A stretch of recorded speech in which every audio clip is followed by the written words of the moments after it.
Est-ce que tu connais Léon Poliakov? Je pense pas, mais je pense aussi que ça va t'intéresser. Poliakov est un historien d'un genre très particulier. Il est né en 1910 dans une famille juive de la bourgeoisie russe qui s'est installée en France via Berlin dans les années 1920 pour fuir la révolution bolchevique en Russie. Après des études de lettres et de droit, il devient journaliste. En 1939, il s'engage dans l'armée française comme volontaire étranger. Fait prisonnier pendant la campagne de France, il s'évade d'un camp de prisonniers 3 mois plus tard et entre en résistance.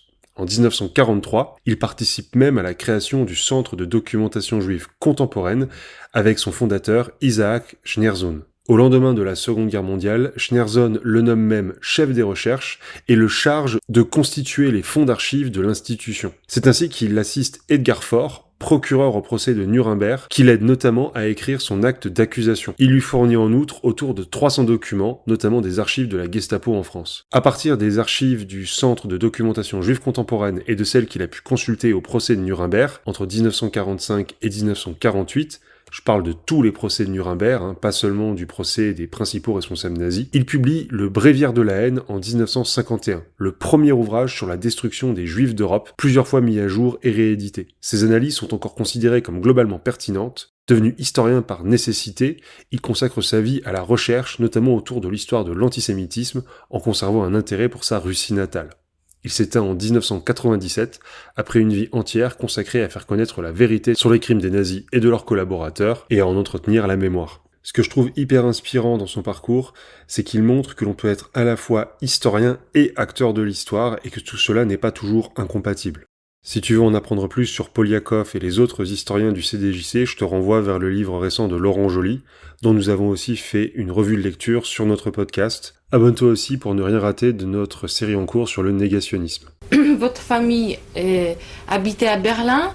Est-ce que vous avez des souvenirs d'une vie un peu différente en France?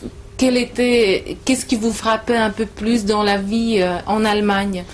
Eh bien, précisément le côté sportif. On faisait de vastes excursions sur la direction, je me souviens encore du nom, en allemand, Oberlehrer Herr Dr. Hoffmann. Ça veut dire un prof d'une classe un peu supérieure qui s'appelait Hoffmann. Et je me souviens même ses caractéristiques. Mon meilleur copain était également un juif russe. Une fois, il est allé dans la famille de ce professeur et il est devenu enthousiaste. Ah, si tu voyais sa femme, c'est une vraie germaine, grande et blonde. Est-ce que vous vous souvenez de cette époque-là? Est-ce que vous sentiez une différence entre vous et vos copains allemands, ou quelles étaient vos relations avec vos copains de classe? Excellente. Je me souviens même de certains noms. Mm-hmm. Est-ce qu'il y a des anecdotes qui sont liées à cette époque-là? Est-ce qu'il y a quelque chose qui vous vient à l'esprit de la vie de cette époque-là? Non, évidemment, il était normal de vivre dans une inconscience parfaite. Mais je me souviens, tout de même, on habitait près du fameux Kurfürstendamm, si ça vous dit quelque chose. Est-ce que vous pouvez expliquer ce que c'était? C'est un grand boulevard à l'ouest de Berlin. Alors il y avait déjà des gosses qui dessinaient à la craie des swastikas, et nous, on dessinait les cuissons de David. Et qu'est-ce que ça voulait dire pour vous, les swastikas sur le mur? Ces dessins-là sur le mur, qu'est-ce que ça voulait dire pour vous? Est-ce que vous vous souvenez l'effet que ça vous faisait en le voyant? Non, mais à l'époque, j'avais 12-13 ans, je me rendais compte. Mais évidemment, je ne pouvais pas prévoir l'aboutissement.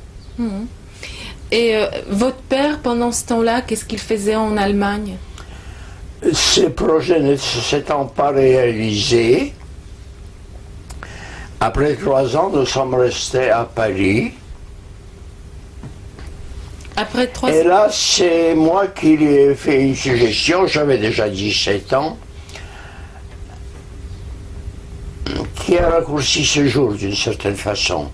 À savoir, je lui ai suggéré, donc c'était déjà le nazisme, il y avait déjà une grande immigration de juifs, et je lui ai souligné, suggéré de faire un journal pour eux.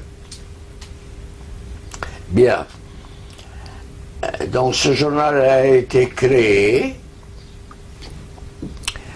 Le rédacteur en chef était bien connu. Il avait dirigé à Berlin la Vossische Zeitung, si ça vous dit quelque chose. Ça veut dire en français? La Gazette de Voss, je ne sais pas qui c'est Voss. Et il avait déjà eu des histoires avec son éditeur, Manolin Lignolion. Il s'appelait donc en français Georges, en allemand Georg Bernhard. Donc ça a duré comme ça 2 ans. Des fois, mon père, qui n'avait pas beaucoup de capitaux, payait les salaires avec un peu de retard, ce qui pour un russe est normal, mais ce qui pour un juif allemand, ou un allemand en général, est un scandale.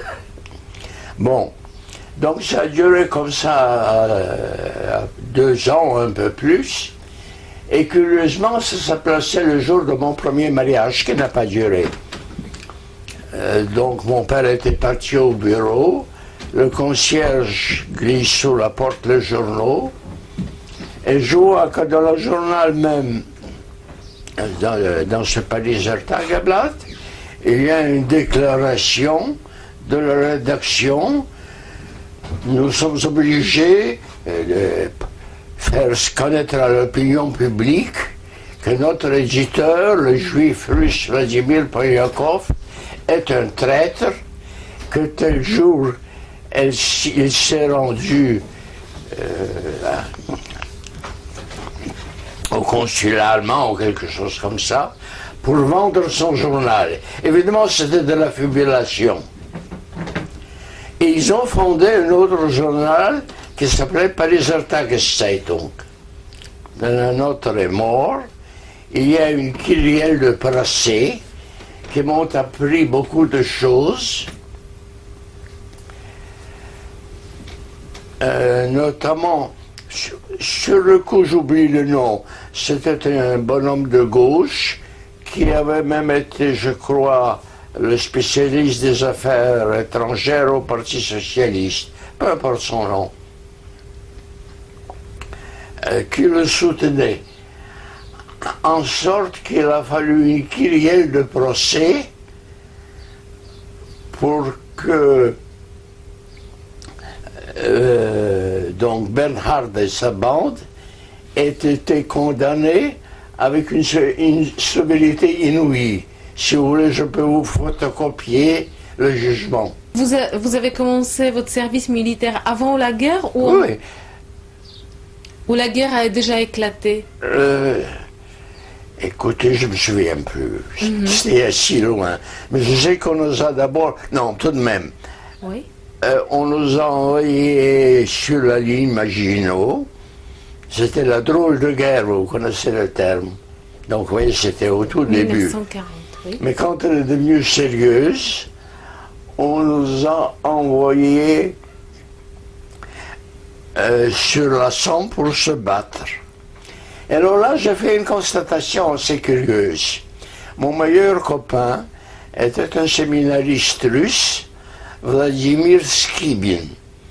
Avant la bataille, on discutait dans l'abstrait que moi j'avais des raisons pour me battre et lui non. Mais quand la bataille a commencé, je n'avais pas envie de tirer des coups de fusil. Alors je jouais le brancardier, d'avant, derrière, pour amener les gens en arrière. Et lui canardait. C'est instructif, n'est-ce pas? Et comment ça se terminait, cette bataille? Ouvrez le livre d'histoire. Et C'est ça, non. On a battu en retraite. Et près de Saint-Valery-en-Caux, donc c'était une société très mixte. Il y avait des Anglais et il y avait des Canadiens, ceci, cela. Nous avons été fait prisonniers. Et donc on marchait par étapes vers la frontière allemande ou belge. Enfin, il fallait pas passer par la Belgique, vous comprenez?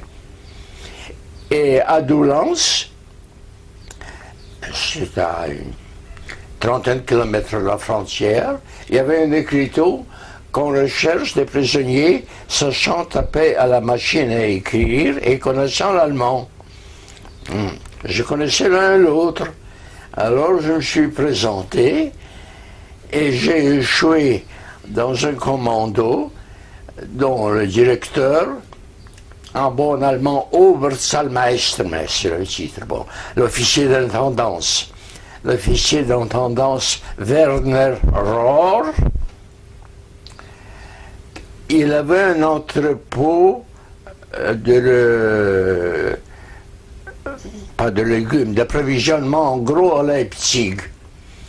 Alors, il préférait envoyer au moins une partie du revêtement anglais saisi à son épicerie en gros et pas aux entrepôts allemands. Et pour cette besogne, les Juifs étaient les complices les plus sûrs. Alors, en quoi consistait votre travail à ce moment-là? Qu'est-ce que vous faisiez? En quoi elle consistait?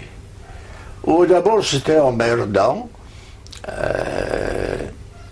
Je racontais tout ça dans mes mémoires. Mais bientôt, j'ai pu donc rejoindre la villa du notaire où il y avait déjà 2 Juifs. Et avec ces 2 Juifs et un Italien qui faisait déjà le chauffeur, Aldo Bardone. Vous étiez toujours les prisonniers de guerre. Un prisonnier de guerre que l'officier ramène avec son copain à Paris pour le laisser rentrer chez eux. Vous comprenez que ça m'a permis de comprendre la relativité des choses, comprenez? Est-ce que vous pouvez raconter un peu plus en détail comment ça s'est passé? Votre emprisonnement, ça a duré combien de temps vous êtes resté là-bas? J'ai eu 48 heures de plaisante et ensuite c'était l'Italien Aldo. À propos, voilà un petit détail. Oui. J'avais à cœur, donc, on était accompagné par des sentinelles allemandes. Alors j'avais à cœur de dire que j'étais juif. Et puis l'un de mes me dit, mais pourquoi le dis-tu? À ta place, je serais mort de honte plutôt que de le dire. Et comme j'avais de plus la charge du ravitaillement pour 3 à 4 copains, j'ai compris qu'il avait raison et j'ai cessé de décliner ma religion. Comment ça se fait que vous aviez la charge à ravitailler vos copains? Qu'est-ce que vous faisiez? Je parlais allemand. Parce que vous n'étiez pas nourri Non, mais à temps. les sentinelles aimaient bavarder, comprenez? Donc je pouvais traduire, aider, ainsi de suite. Et donc, vous êtes resté là-bas combien de temps? 2 semaines. Et ensuite, 2 ou 3, je ne sais plus. et qu'est-ce qui s'est passé ensuite? Ce qui s'est passé ensuite,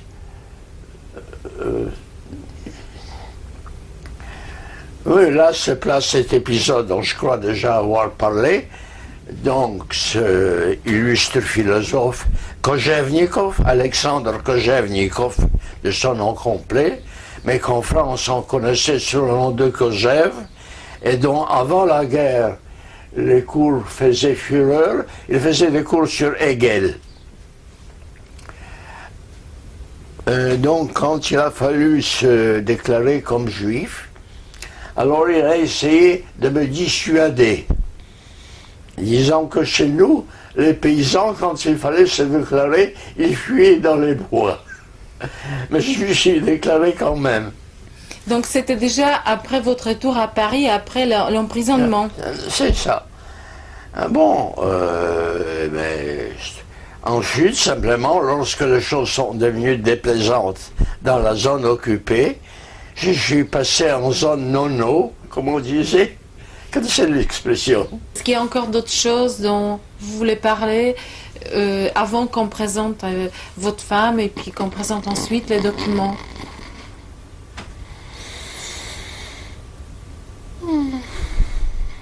Je crois que ma femme est plus intéressante que moi. Pourquoi? Pour le sujet à proprement parler. Pourtant, vous avez consacré toute votre vie Oui, à ce mais sujet-là. à travers les bouquins, et pas directement. Pourtant- Tandis qu'elle s'est occupée des enfants directement.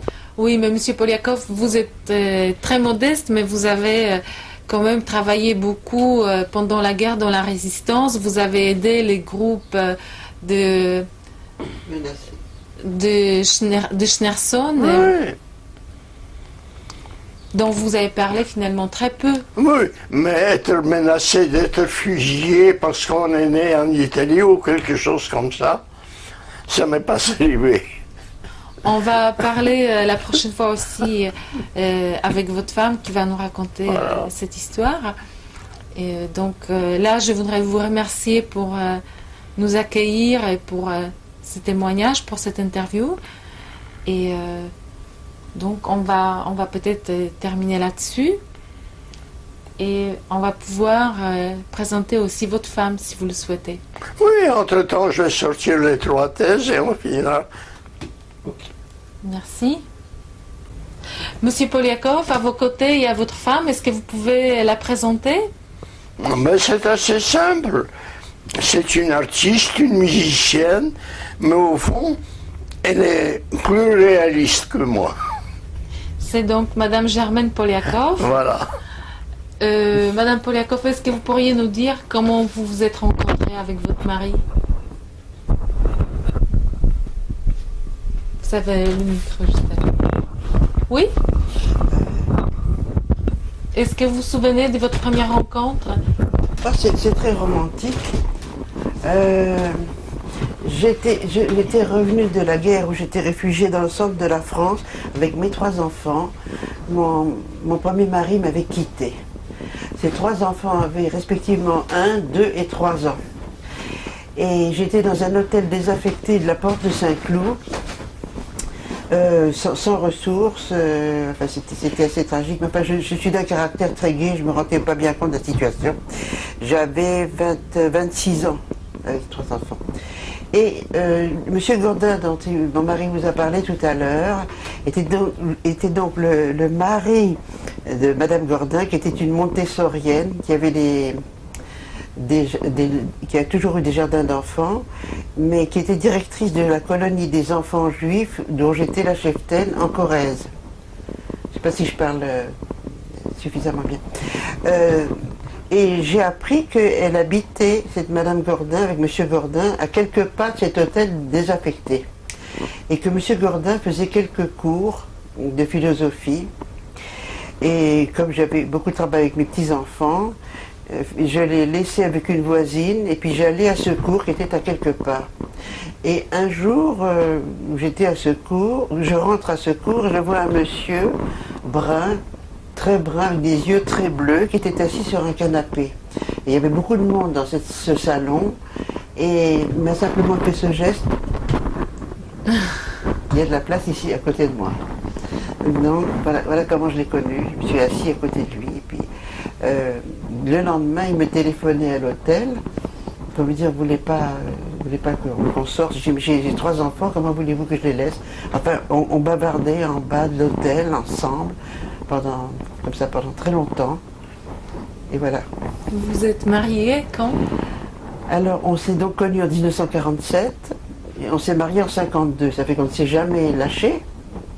Les enfants étant à l'école, nous sommes passés à la mairie un jour.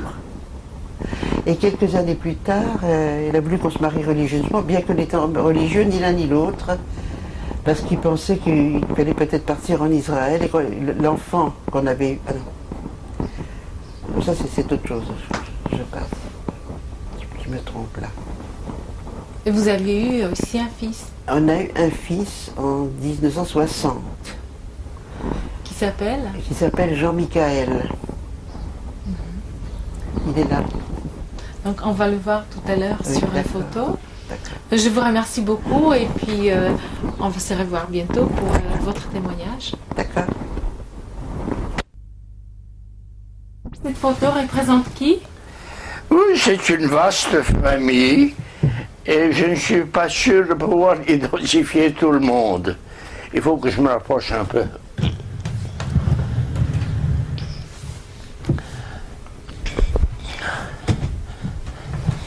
Voilà, alors je commence par la hausse à droite.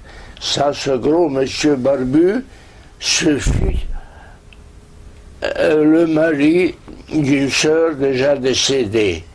Ça, ce fut ma mère. Ça, elle est récemment décédée, une autre sœur. Une troisième sœur. Ça, c'est ma sœur directe qui vit encore. Elle s'appelle comment, son prénom? Irène.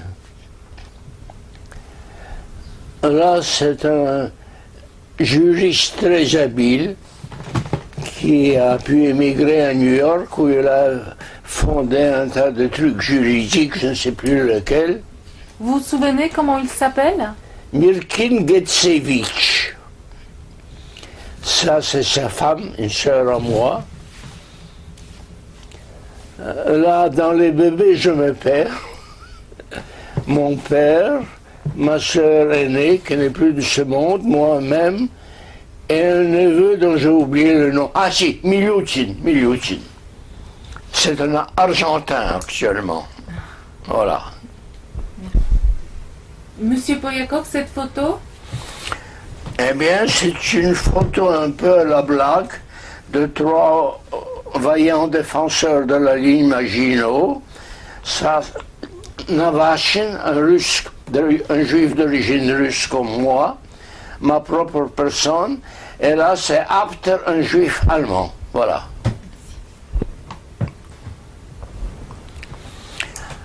Ça, c'est sans doute un riche donateur.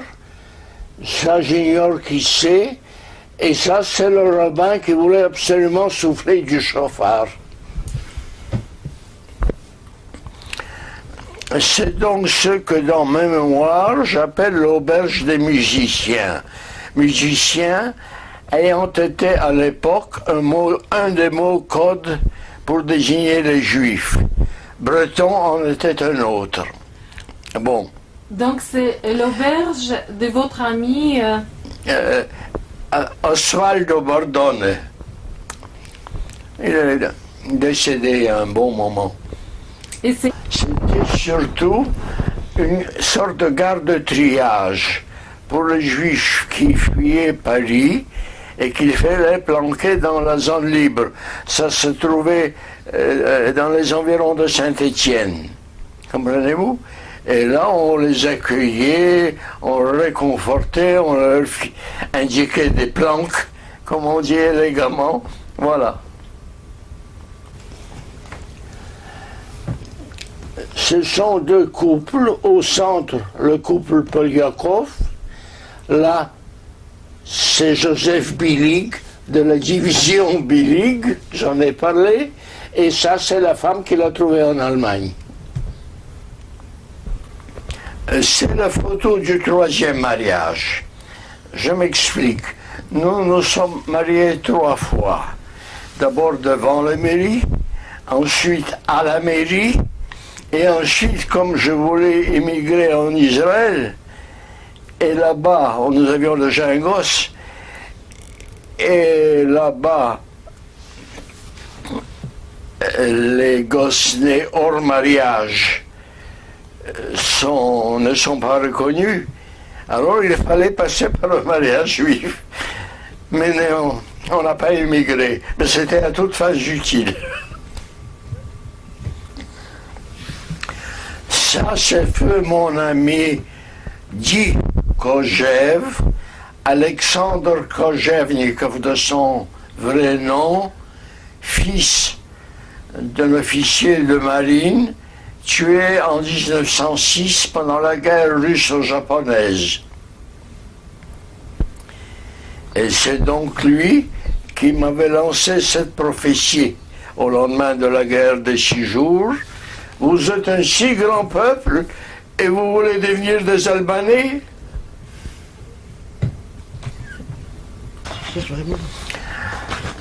C'est le château de Cerisy où au cours des années 70, j'ai organisé 3 colloques. Mais mes livres étant très dispersés, je n'ai que ces 2-là. Donc ça, ce sont des livres qui ont été édités à la suite de ces colloques de Cerisy. C'est ça, c'est simplement le teneur de ces colloques. D'accord. Voilà. Donc je pense qu'on reconnaîtra maintenant ces personnages, mais j'ignore ce qu'ils tiennent dans les mains.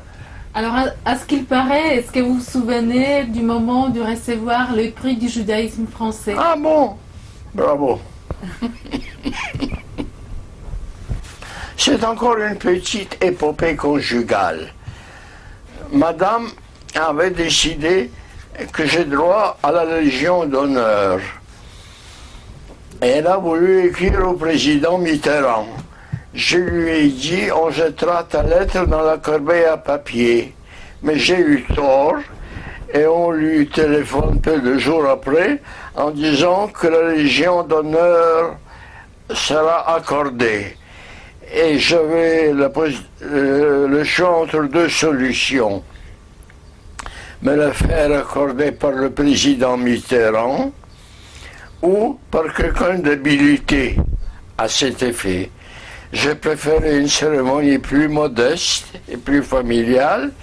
Et là, c'est un neveu par alliance, dont on a souvent entendu le nom récemment, l'ambassadeur Stéphane Hessel, qui me décore. Je fus un héros de résistance. Cette photo anticipe la naissance de notre fils commun. Donc ici, il n'y a que les 3 enfants que Germaine a eu d'un premier mariage. Est-ce que vous pouvez dire leur prénom?